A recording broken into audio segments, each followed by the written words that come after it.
Hello everyone, welcome to my channel. आज हम accounts का एक important topic cash basis and accrual basis of accounting के बारे में पढ़ेंगे। जब भी एक बिजनेसमैन बिजनेस करता है तो उसका मेन मोटिव प्रॉफिट को अर्न करना होता है और उस प्रॉफिट का पता लगाने के लिए वो टाइम टू टाइम अपनी ट्रांजैक्शन को रिकॉर्ड करता है। और अकाउंटिंग करने के लिए दो मेथड में से किसी भी मेथड का यूज़ करता है। वो दो मेथड होते हैं कैश बेसिस ऑफ अकाउंटिंग और एक्रूअल बेसिस ऑफ अकाउंटिंग। सबसे पहले हम कैश बेसिस या एक्रूअल बेसिस को सेपरेटली पढ़ेंगे और फिर उसके डिफरेंस को पढ़ेंगे। तो आइए चलते हैं, अपनी वीडियो को स्टार्ट करते हैं। Cash basis of accounting, cash जैसे कि नाम से पता चल रहा है, कैश कैश मतलब नगद।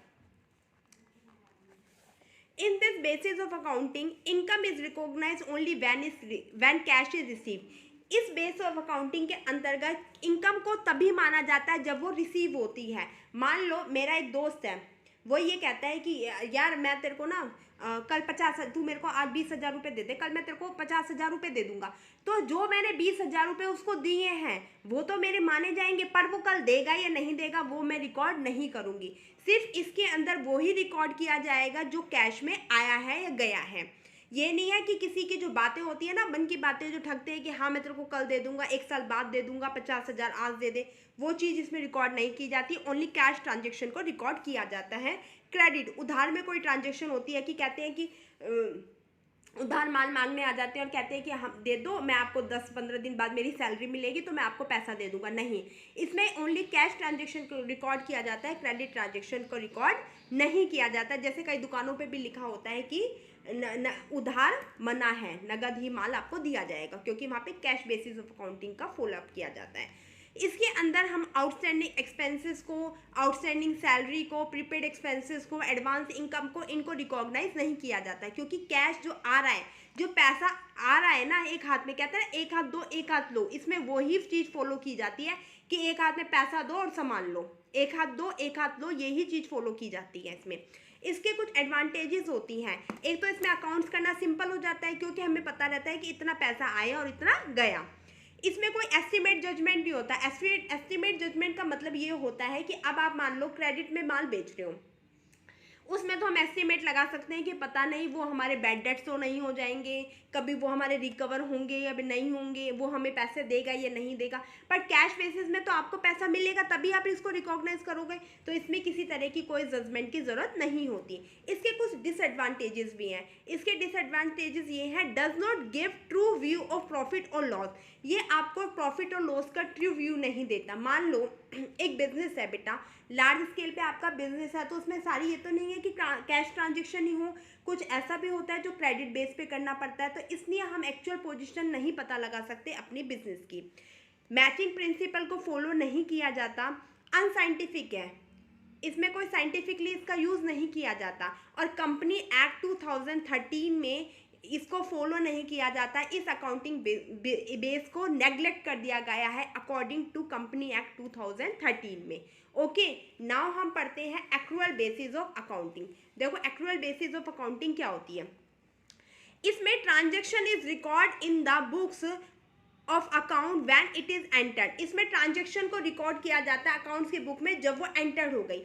मान लो good sold to Mohan ₹20,000 on credit, हमने क्रेडिट पे मोहन को गुड्स बेची है, तो हम उस ट्रांजेक्शन को रिकॉर्ड करेंगे on the basis of accrual basis of accounting, क्योंकि हमने मोहन को उधार माल बेचा है। अगर हम कैश बेसिस ऑफ अकाउंटिंग का यूज़ करते हैं तो हम उस ट्रांजेक्शन को रिकॉर्ड नहीं करेंगे। बट अगर हम एक्रूअल बेसिस ऑफ अकाउंटिंग का यूज़ करते हैं और उधार माल अगर हम किसी को बेच रहे हैं तो उससे इसमें हम क्या करेंगे, ट्रांजेक्शन को रिकॉर्ड किया जाएगा, चाहे वो रिसीव हुई है चाहे नहीं रिसीव हुई है। बस उस ट्रांजेक्शन का ट्रांजेक्शन हो गई ना, हमने माल बेच दिया मोहन को, चाहे पैसे आए हैं चाहे नहीं आए, बट वो ट्रांजेक्शन रिकॉर्ड की जाएगी।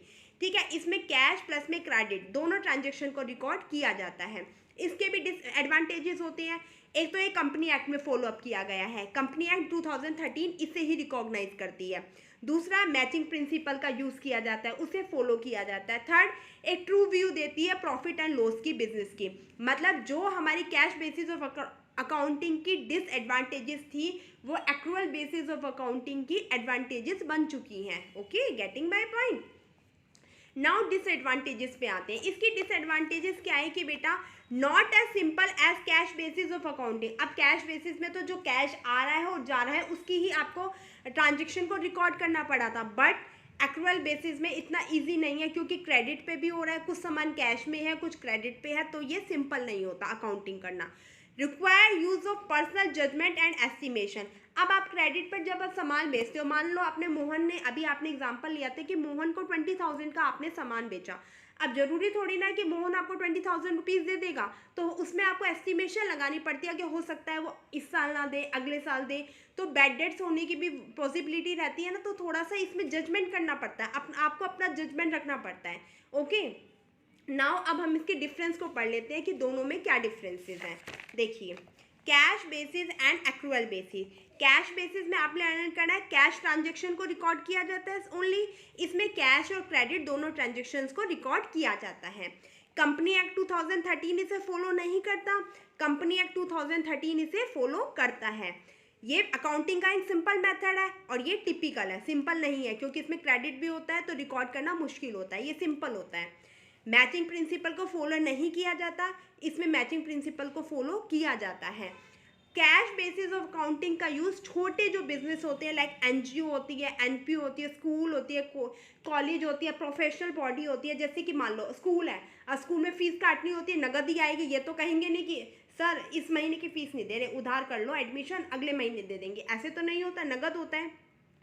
तो जहाँ पर नगद का काम होता है वहाँ पर कैश बेसिस ऑफ अकाउंटिंग का यूज़ किया जाता है, और जहाँ पर उधार भी चल जाता है, जैसे कि एक बिजनेसमैन है उसमें हम उधार मान ले आते हैं, भाई एक अपनी जो लिखत है उसको पूरा कर लेते हैं, दूसरी को उधार में ले आते हैं। तो suitable for business where a businessman know actual financial position of a business. उस अगर बिजनेसमैन एक्चुअल फाइनेंशियल पोजीशन को जानना चाहता है और बड़े बड़े लेवल पे बिजनेस है, तो देखो क्रेडिट तो होना ही होना है, तो उस कंडीशन में एक्रुअल बेसिस ऑफ अकाउंटिंग को यूज़ किया जाता है। बट आपका स्मॉल स्केल का बिजनेस है जहाँ पर फीस वगैरह का लेन देन है, तो वहाँ पर आप कैश बेसिस ऑफ अकाउंटिंग का भी यूज़ कर सकते हैं। आई थिंक आपको ये टॉपिक समझ में आ गया होगा, और किसी भी तरह की कोई प्रॉब्लम हो तो आप कमेंट बॉक्स में कमेंट करके पूछ सकते हैं। और अगर आपको वीडियो अच्छी लगे तो please like share and subscribe my channel. इस चैनल को प्लीज़ सब्सक्राइब कर दीजिए और अपने फ्रेंड्स के साथ भी शेयर कर दीजिए ताकि वो भी इस वीडियो का फ़ायदा उठा सके। Thank you, have a nice day.